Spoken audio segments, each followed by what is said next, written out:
ਸਾਡੇ ਕਮਰੇ ਗਿਰ ਗਏ, ਅਸੀਂ ਛੱਤਾਂ ਤੇ ਬਹਿ ਗਏ।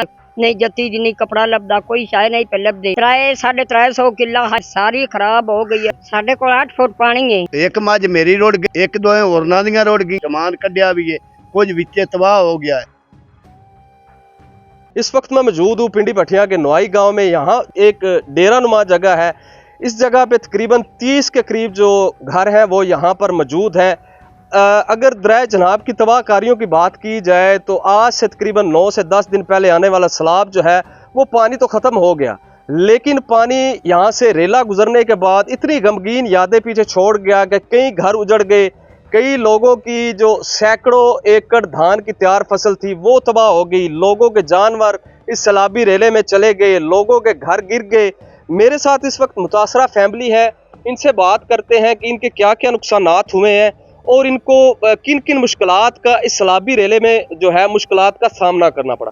माँ जी बताइएगा कि आपके इस सैलाब में क्या क्या नुकसानात हुए हैं? साढ़े को सैलाब आए ज्यादा साडा नुकसान हो गए ने। साडे फसलां चलियां गईयां, साडे कमरे गिर गए, असीं छत्तां ते बह गए, सातों निकली तां नहीं पानी दे विचों।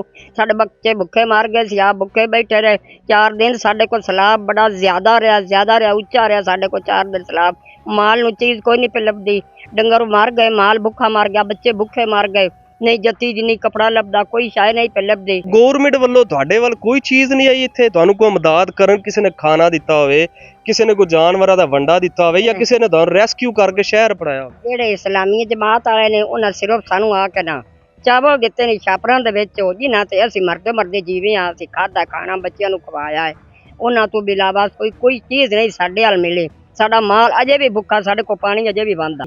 अच्छा तुहाडी किन्नी क जगह सी जिहड़ी तुसीं फसल लाई सी, किन्नी क तुहाडी है डेरियां दी सारियां दी फसल सी जिहड़ी तबाह हो गई? साढ़े डेरियां दी ढेर सारी जमीन आई, जिहड़ी फसल आई 350 किला आई है।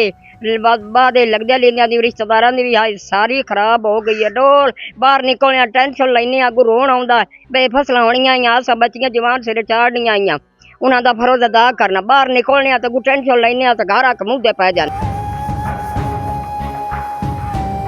अच्छा मां जी तुसीं मैनूं ਇਹ ਦੱਸੋ कि ਇੱਥੇ ਕਿੰਨੇ ਫੁੱਟ ਪਾਣੀ ਸੀ ਤੇ ਦੂਸਰੇ ਨੰਬਰ ਤੇ ਤੁਹਾਨੂੰ ਕੋਈ ਇੱਥੋਂ ਰੈਸਕਿਊ ਕਰਨ ਵਾਲਾ ਨਹੀਂ ਆਇਆ ਕਿ ਇੱਥੋਂ ਤੁਸੀਂ ਜਗ੍ਹਾ ਖਾਲੀ ਛੱਡ ਦਿਓ ਤੇ ਉਹਦੇ ਸ਼ਹਿਰ ਵਾਲ ਮਹਫੂਜ਼ ਜਗ੍ਹਾ ਤੇ ਚਲੇ ਜਾਓ? ਸਾਡੇ ਕੋਲ 8 फुट पानी है, चंगा भला 8 फुट पानी साढ़े को 8 तो ज्यादा रहा है।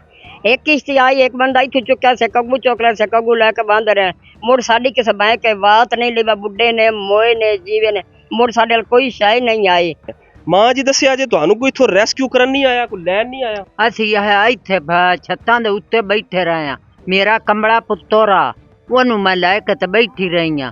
ਦੂਜੇ ਪੁੱਤਰ ਜਿਹੜਾ ਰੱਖੀ ਨਾ ਉਹ ਸ਼ੁਦੇ ਜਿਹੜਾ ਕਿ ਨਾ ਭਜਦੇ ਬੱਤੇ ਨੇ ਆਪਣਾ ਮਾਲ ਕੱਢਣ ਵਾਸਤੇ। ਸਾਨੂੰ ਕੋਈ ਕਿਸੇ ਦੱਸਿਆ ਪੁੱਛਿਆ नहीं बे पानी पिया आंदा।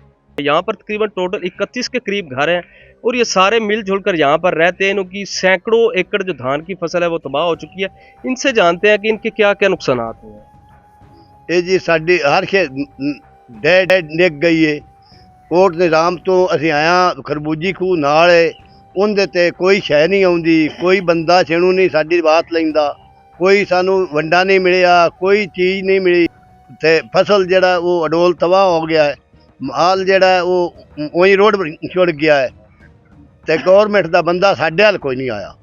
एक मज मेरी रुड़ गई है, एक दो होरना दियां रुड़ गईयां नूं ते कोई बंदा साडी बात ही नहीं लैंदा, मज्जी लभदियां कोई नहीं पियां। असीं इत्थे हाल पारिया करदे पए आ। गौरमेंट ऐलान बकायदा करदी रही है कि तुसीं ये जिन्ने सैलाबी इलाके खाली कर दो, तुसीं क्यों नहीं कीता? असीं जी अपने नहीं मुड़ असीं हुण की कर गया, इदू आ शै कुंज कोई समान कढ़िया भी है, कुछ विचे तबाह हो गया है।